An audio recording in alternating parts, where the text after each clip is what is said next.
Today's guest is the voice of KHRT Sports. Joining me now, it's Jonas Nelson. If you follow any kind of Class B postseason, you hear him all the time, or maybe Football Fridays if you're following on the radio on KHRT.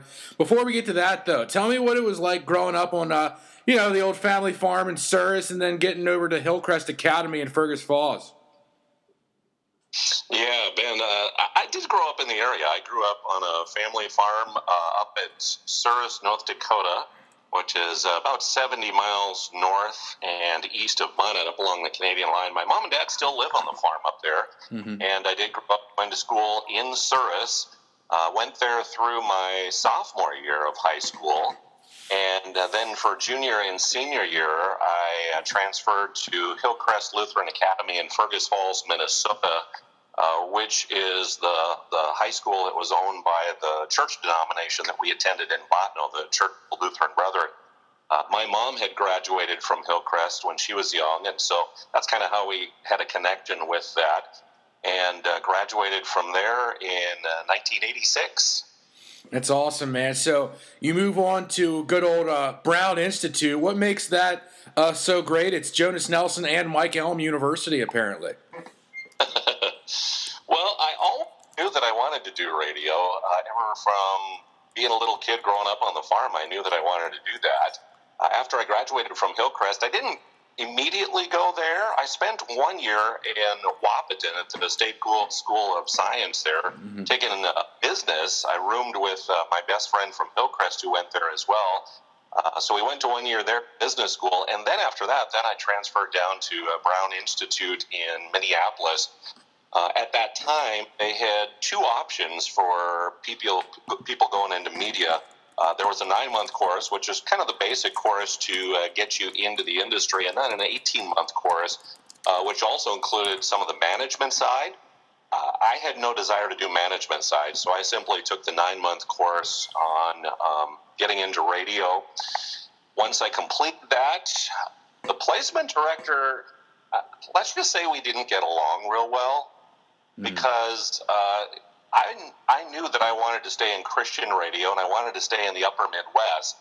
And he thought that I was severely limiting myself by putting those restrictions on my requirements. So I didn't find a job right away out of Brown Institute. I wound up moving to Moorhead, Minnesota, and again rooming with my best friend from Hillcrest who had moved there.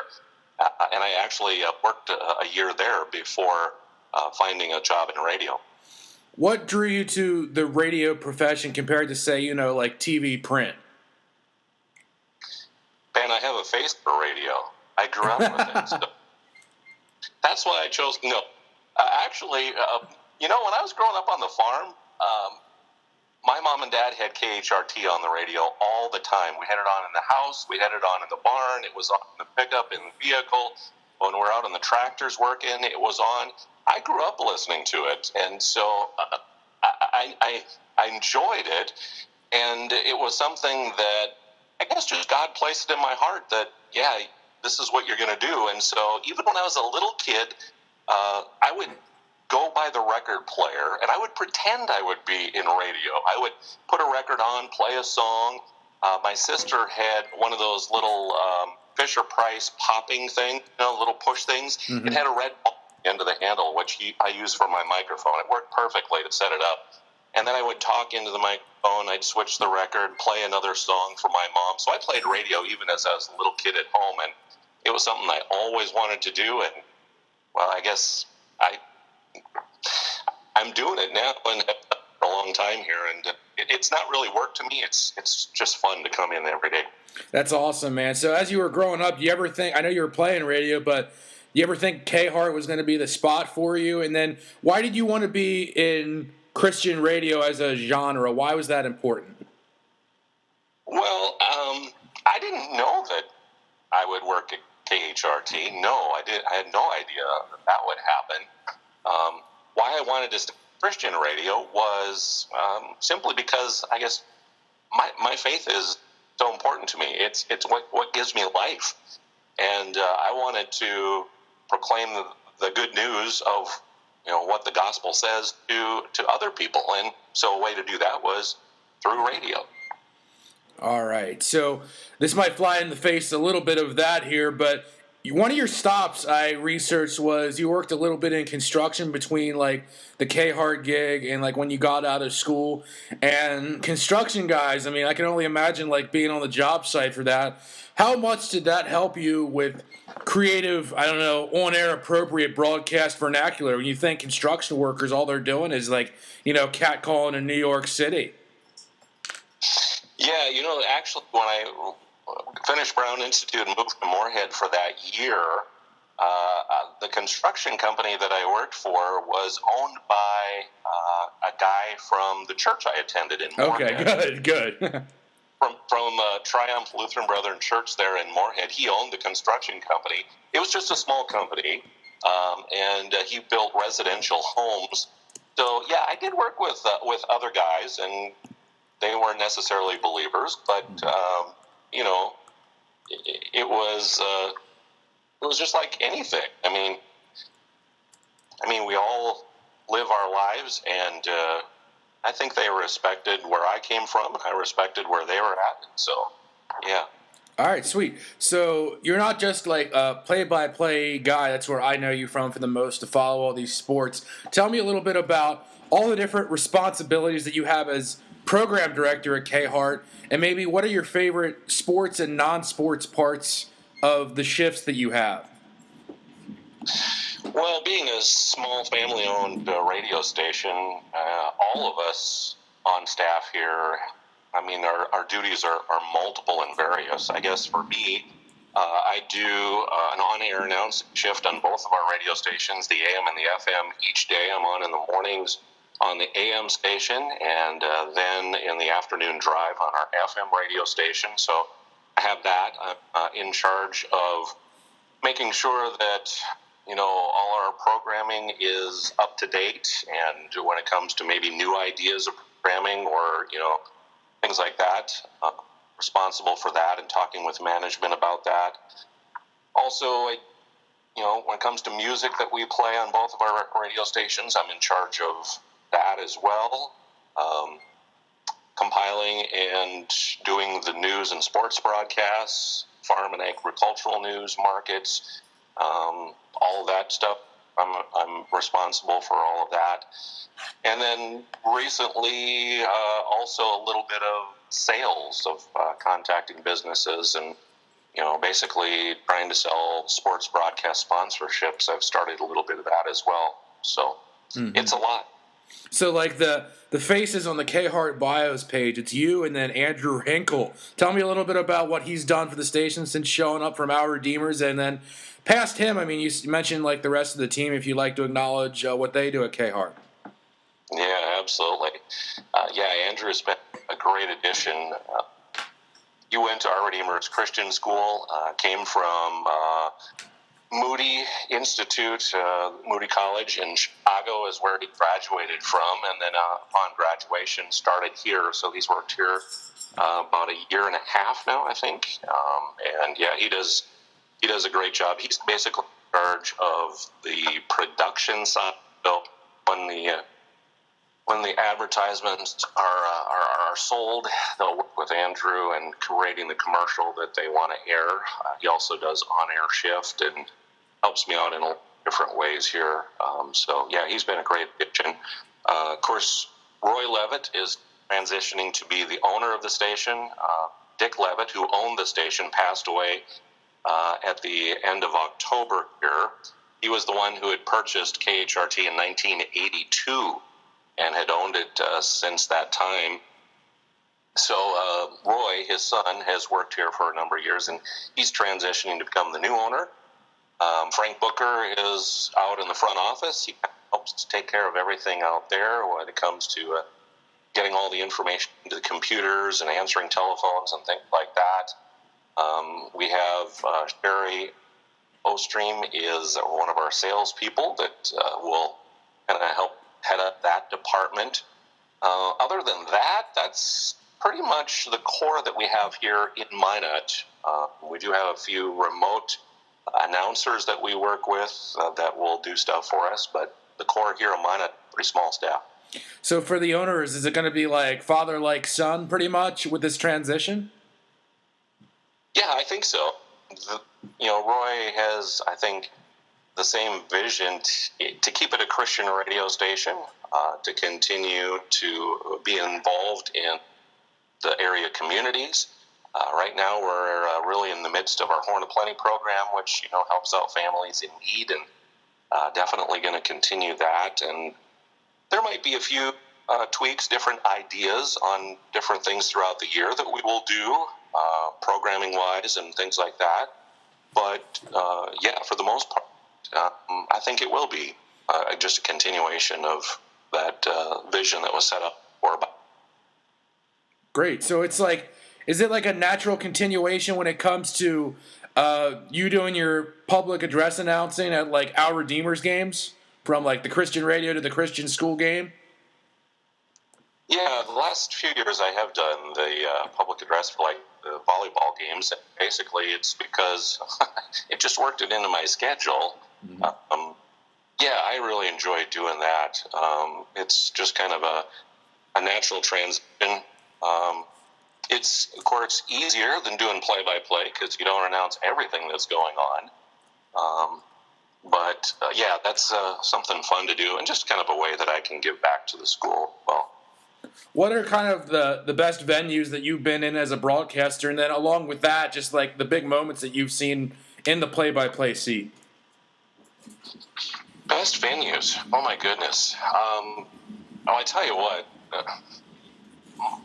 I think that our athletic directors in the area do a great job, and working with them over the years that I've done this, every one of them has been so accommodating to try and work with us to get us to have the best possible option that we can have. So I think they've done a great job. Venue-wise, I guess you think of maybe the bigger ones like state tournaments and stuff like that is usually where you get to the biggest venues. But I think here in Minot too, Scott and his staff at the auditorium, I think they do a great job in hosting tournaments, whether it be district or region tournaments for basketball and stuff like that. They do, and there's a lot of great venues.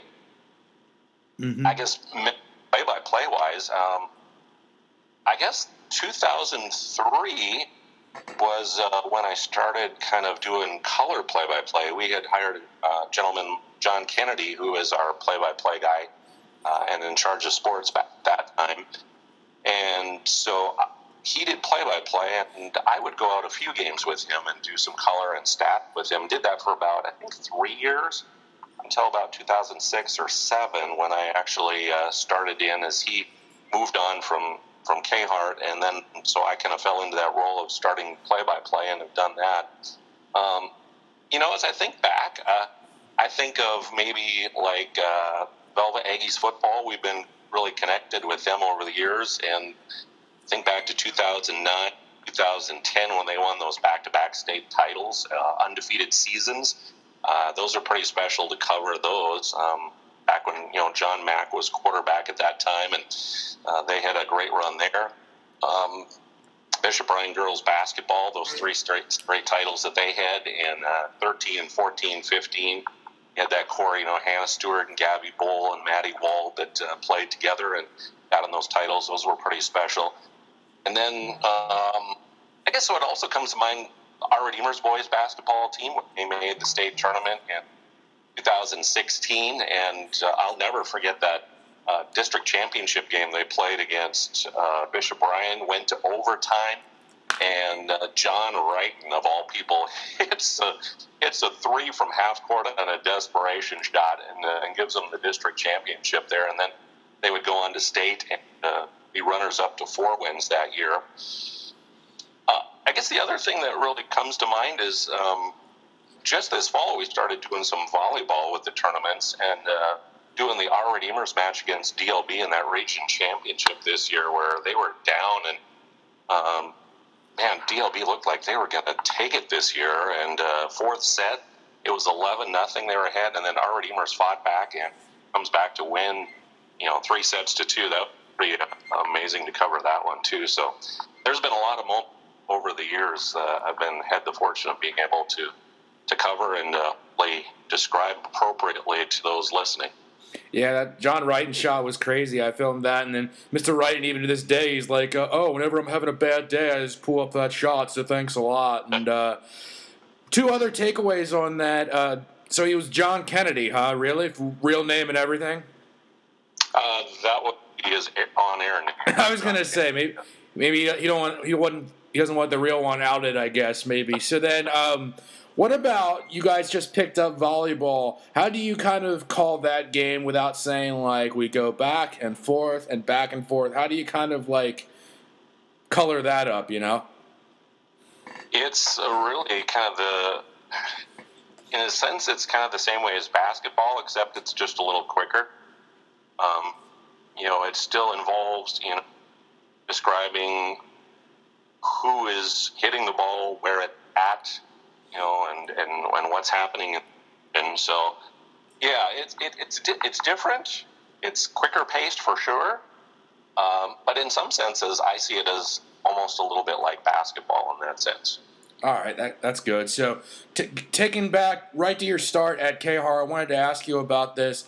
How great was Thanksgiving that year, man? You get hired right around then at your home station. Yeah, you know what? That was back in 1996, and that was, I guess, a crazy year for my family because my wife Dawn and I, 4 children. Well, we didn't have 4 children then. We had 2 back at that time. Our oldest 2 were born then.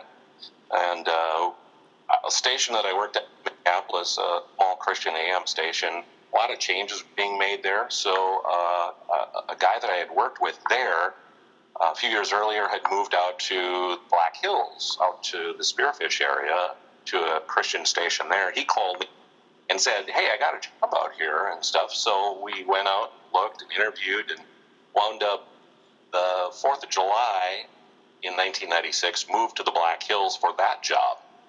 Well, in the midst of being there, then Dick Levitt, the owner of KHRT, had the opening here. He kind of knew my parents a little bit from their support of the station, and so he called them, tracked me down out there, gave me a call and said, "Hey, I got a job here. Are you interested?" And so we thought about it, and, well, yeah, that'd be good. So we came and interviewed, and the weekend before Thanksgiving, that very same year of 1996, is when we moved here to Minot in a snowstorm from the Black Hills of South Dakota. And December 1st, I started here, so I just celebrated 24 years here at KHRT. That's awesome. How bad was the snowstorm, man? Has there been a worse snowstorm since in the 21 years, or what? I think there's been worse ones, but it was not good, especially when we got into North Dakota, in the interstate from Belfield all the way to Bismarck, and then Bismarck up 83 to Minot. Pretty much the left lane the whole way was snow-covered, and one lane was open, the right lane, which we drove in with the U-Haul truck trailer behind, and my wife was driving our van that was all packed, and my parents had come down to help. So yeah, it was one lane basically that whole way once we got to North Dakota, and I wouldn't want to do that again.